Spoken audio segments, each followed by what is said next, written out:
Welcome to Educating India Academy. Educating India Academy पर आप सबका बहुत बहुत स्वागत है बच्चों। बहुत दिन बाद आप सबसे मुलाकात हो रही है, बट हाँ, कोशिश यही है कि आपके साथ भी कुछ करंट अफेयर्स के अब नए टॉपिक्स के साथ मैं आपके साथ जुड़ूं और आपके साथ यहाँ पर कुछ नए अपडेशन के साथ आऊँ।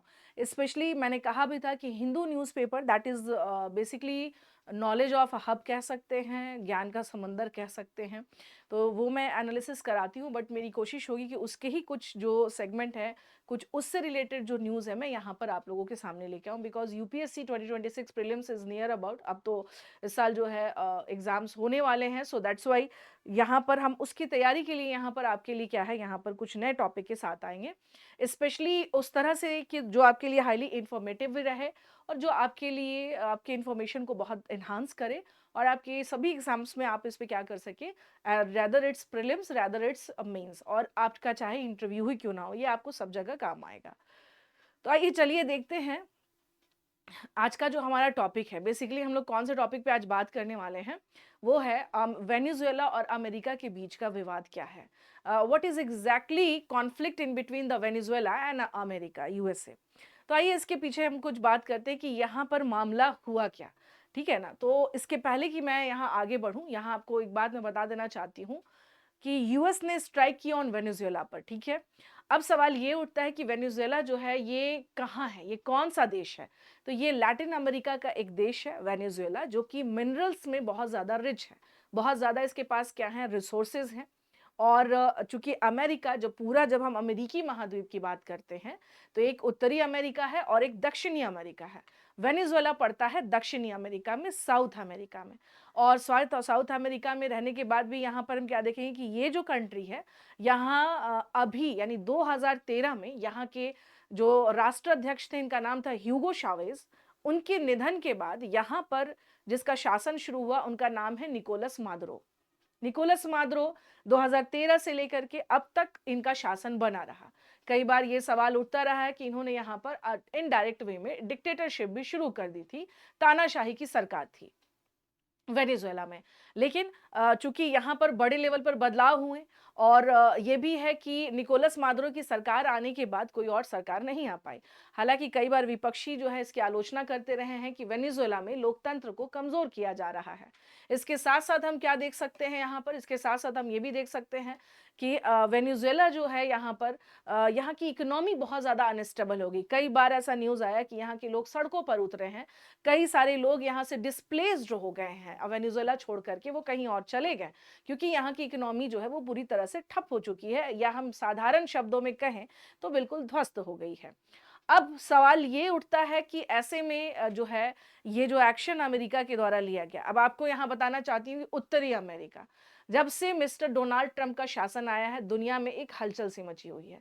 चाहे वो टैरिफ का वॉर हो जाए, चाहे वो कोई एक्शन लिया जाए, चाहे वो सैन्य कार्रवाई हो सकता है। अब आप देख सकते हैं कि अमेरिका में जैसे ही मिस्टर ट्रंप की सरकार आई, तुरंत यहाँ पर क्या हो गया, यहाँ पे उसके बाद से पूरी दुनिया एक अलग तरह के वॉर जोन में इन्वॉल्व हो गई, that is basically tariff zone, जो कि जिसमें अभी भारत के साथ भी एक तरह से टैरिफ का विवाद चल ही रहा है। जो 50% का टैरिफ है, इसलिए क्योंकि अमेरिका नहीं चाहता है कि भारत रशिया से तेल जो है आयात करे। तो जिनके भी संबंध रशिया से अच्छे हैं, अमेरिका उनको बिल्कुल नहीं पसंद करता। एक चीज और जान लीजिए कि वैसे देश जहाँ पे जो हाँ मार्क्सवादी की सरकार है ना, वहां पर ऐसे जगह पर वैसे, और अमेरिका जो है वो पूरी तरह से क्या है, आपको एक कैपिटलिस्ट कंट्री है, पूंजीवादी देश है। तो आइडियोलॉजिकल कॉन्फ्लिक्ट तो पहले ही यहाँ पर क्या हो जाता है, बन जाता है। तो अब सवाल है कि जब अमेरिका की, जब यहाँ पर मिस्टर डोनाल्ड ट्रंप का जब शासन यहाँ पर आया, तो डोनाल्ड ट्रंप के शासन के आने के बाद मिस्टर ट्रंप का ये कहना था कि खास तौर से जो निकोलस मादुरो हैं, वो यहाँ पर एक नेक्सस चला रहे हैं। ये नार्को टेररिज्म, यानी कि इन्होंने कहा कि लैटिन अमेरिका के कुछ देश जो हैं और उसके हाई ऑफिशियल्स जो हैं, वो क्या चला रहे हैं, वो नार्को टेररिज्म ऑर्गेनाइज कर रहे हैं और संगठित तरीके से इसको क्या कर रहे हैं, ये अंजाम दे रहे हैं। कुछ दिन पहले ये न्यूज़ में भी था कि अमेरिका ने वेनेजुएला से जो यहाँ पर जो बोट्स, जो नाव बड़े-बड़े जो जाते हैं तेल वगैरह के, उसे रोक दिया था अमेरिका ने। अंदर आने नहीं दिया अमेरिका में। अमेरिका का कहना है कि ये जो है क्या कर रहे हैं, ड्रग ट्रैफिकिंग में बड़े लेवल पर इन्वॉल्व हैं और इससे अमेरिका में कोकीन वगैरह की सप्लाई बड़े लेवल पर हो रही है, जिससे हमारे यहाँ के यूथ्स, यंगस्टर हाई लेवल पर इसके एडिक्टेड होते जा रहे हैं। तो नार्को टेररिज्म एक बहुत बड़ा इल्ज़ाम लगाया गया अमेरिका के द्वारा। तो इसमें ऐसे में क्या देख सकते हैं हम लोग कि 3 जनवरी की रात में अभियान चलाया, जिसका नाम था, जो ऑपरेशन चलाया गया, इसका नाम था ऑपरेशन एब्सोल्यूट रिज़ॉल्व। और ऑपरेशन एब्सोल्यूट रिज़ॉल्व के माध्यम से निकोलस मादुरो, जो कि काराकस में अपने निवास पर थे, वहां पर जो है सैन्य कार्रवाई की गई अमेरिका के द्वारा, और इन्हें वहां से एब्डक्ट किया गया, किडनैप किया गया, इन्हें और इनकी पत्नी दोनों को। इन्हें किडनैप करके सीधे कहाँ ले जाया गया, यहाँ से सीधे, यहाँ से न्यूयॉर्क, यानी ये अमेरिका डिपोर्ट किए गए यहाँ से। और सवाल ये उठता है कि जब ये अमेरिका पहुंचाए गए तो वहां पर साफ तौर से कहा गया कि इनके ऊपर क्या चलेगा, इनके ऊपर कार्रवाई होगी। कार्रवाई मीन्स कि इनके ऊपर अब जो है इन्हें यहाँ पर, हाँ, तो राष्ट्रपति निकोलस मादुरो को गिरफ्तार किया गया यहाँ पर। और यहाँ पर हम लोग क्या देख सकते हैं कि बड़े लेवल पर जो है उसके बाद, चूंकि जैसे ही ये खबर आई दुनिया के सामने कि भाई अमेरिका ने स्ट्राइक करके, अमेरिका ने सैन्य अभियान करके गिरफ्तार किया है, तो ये एक सबसे बड़ी बात ये है यहाँ पर कि जो सबसे बड़ी समस्या थी वो ये थी कि आज के समय पर इस तरह की घटना को अंजाम देना एक अपने आप में क्या है, जो कि हम कल्पना भी नहीं कर सकते हैं। तो निकोलस मादुरो और उनकी पत्नी सीलिया फ्लोरेंस को पकड़ा गया और उन्हें यहाँ से जो है अरेस्ट करके कहाँ ले गया गया, न्यूयॉर्क ले जाया गया। न्यूयॉर्क ले जाने के बाद जो है वहां पर सुनवाई हुई, जहां निकोलस मादुरो को कहा गया कि वो नार्को टेररिज्म में इन्वॉल्व हैं। निकोलस मादुरो ने कहा कि नहीं, I am not guilty, still I am the president of Venezuela. मैं कहीं से भी कसूरवार नहीं हूं, मैं अभी भी वेनेजुएला का राष्ट्रपति हूं। तो इस मुद्दे पे अब सुनवाई जो है वो मार्च में चली गई है। अब ये जो मामला है, यानी कि ये जो सुनवाई होगा, वो अब अगले 17 मार्च को सुनवाई होगा कि rather mister Nicolas Maduro is guilty और नॉट।